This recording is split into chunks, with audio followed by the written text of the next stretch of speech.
Happy Wednesday.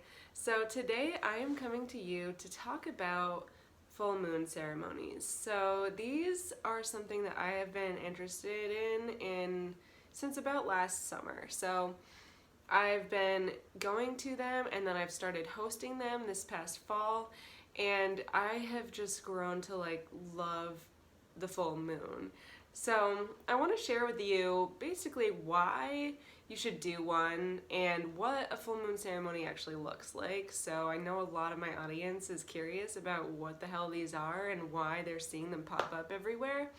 So that's what I'm about to tell you. So to start, the full moon is basically a culmination of energy. So as we get closer and closer to the moon is going from being partially full, and then it's adding on, and this is what they call waxing.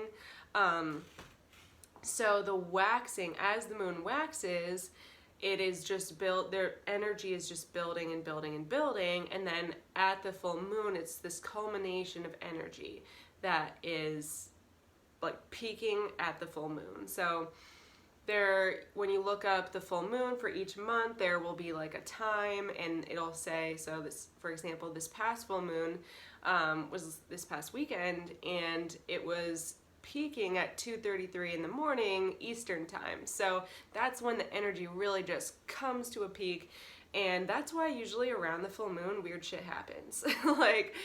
Emergency rooms are more full than normal. People just feel more emotional. You might have crazier dreams than normal. It's really interesting actually. How you actually, when you pay attention to where the moon is, when you can see the synchronicities in what's happening in the world and the nature around us. So I really like to do full moon ceremonies because, as I just said, with the energy coming to a culmination, that is intense. So we need to find a way to release the energy because it affects us. So during a full moon ceremony, that is kind of the main point there. It's to find a way to release the energy that's been culminating since the new moon, which is basically you can't see any of the moon on a new moon. It's just completely dark. So, during a full moon ceremony, there's a lot of reasons why I love to do them, and I kind of change them up as I feel like I want to.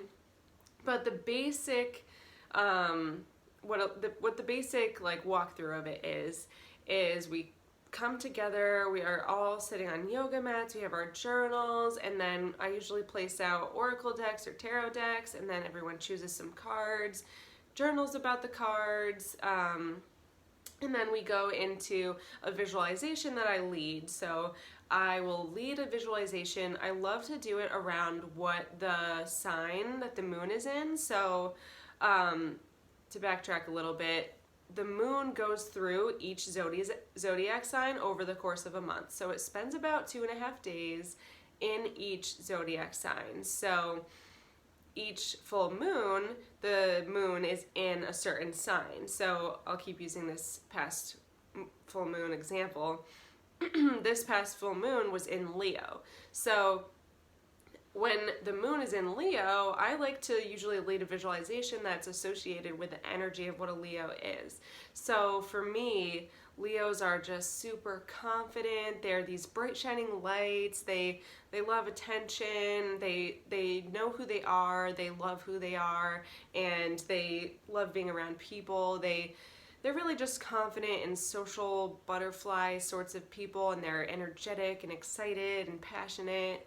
And Leos are fire signs. So usually what I do is I'll lead a visualization around the fire, or around the element that sign is in. So this past Friday, I led a visualization about fire in Leo, and I always have something around calling in what you want and learning what's holding you back from what you don't want. So I'll lead a visualization through that, and afterwards we I'll have everyone write down what they experienced during the visualization, and to write down what they saw that is holding them back. So this is my favorite part. When you figure out what is holding you back, when you're just wanting to let things go, when you're wanting to let go of this energy and leave things behind you, we can release by writing down what is holding us back, what's not serving us, what we don't want to do anymore, habits. It could be people that we don't want in our lives anymore,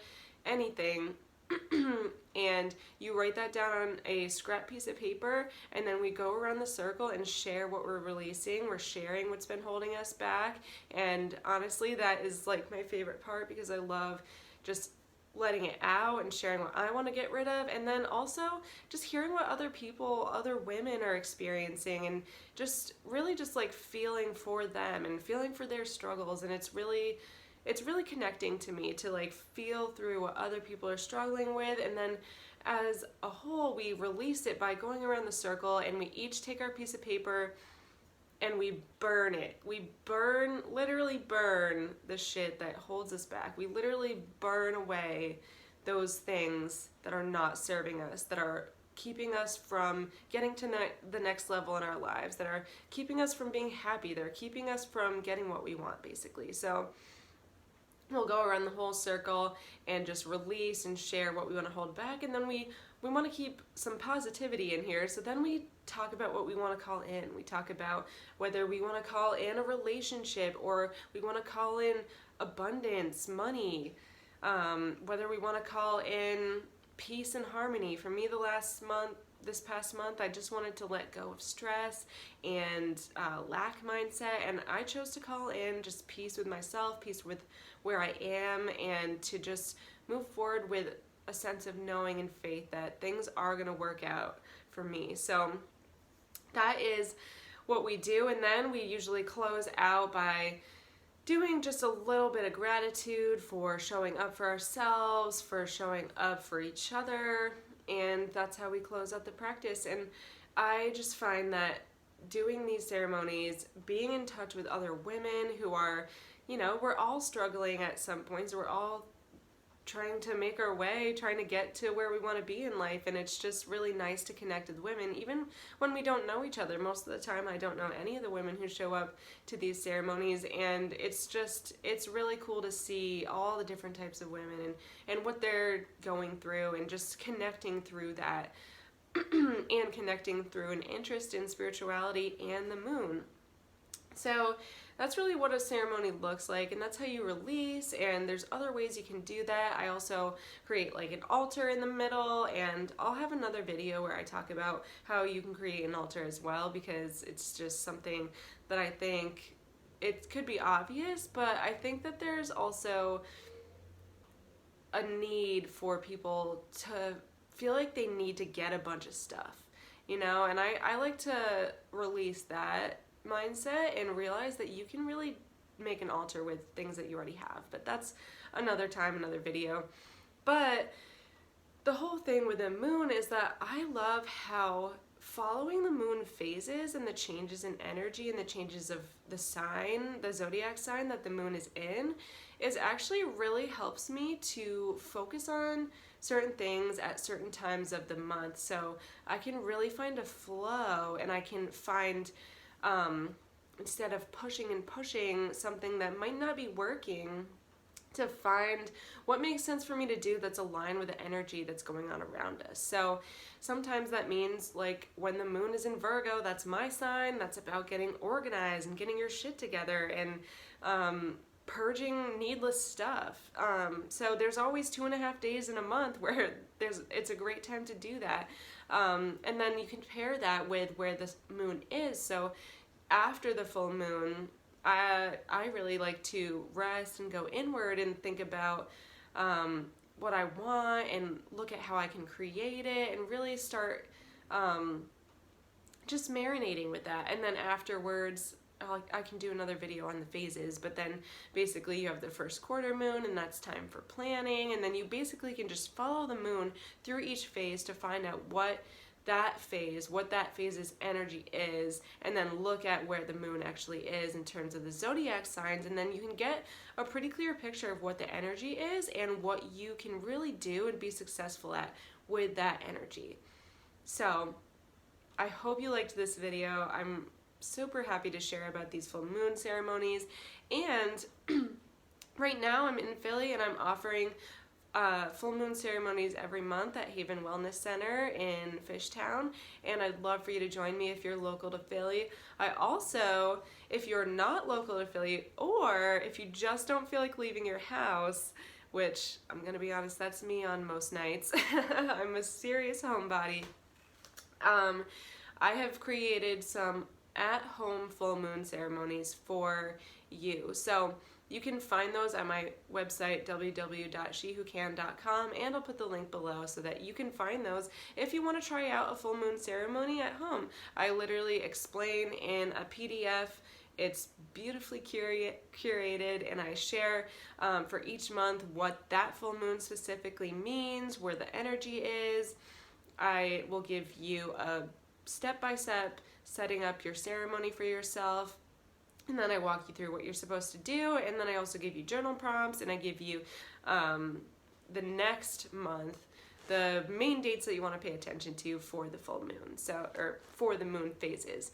So if you're interested in that, and I always do a recorded visualization. So you can basically just download that and you'll sit and you'll listen to the visualization like what I do in the in-person full moon ceremonies. So I'm super excited to be offering this because I have a lot of fun creating them, and I just find that these are so beautiful when I put together the PDF and the visualization. It just feels so good to do, and I can't wait for you guys to really find these and to experience it for yourself, especially since you don't have to go anywhere. Like, you can chill in your PJs and do a full moon ceremony at the comfort of your own home. So I hope you enjoyed those, and if you have any questions, comments, put them below, or you can go to my website and contact me there, or you can find me on Instagram at shewhocan. So I hope you have a great rest of your week, and I'll talk to you next Wednesday.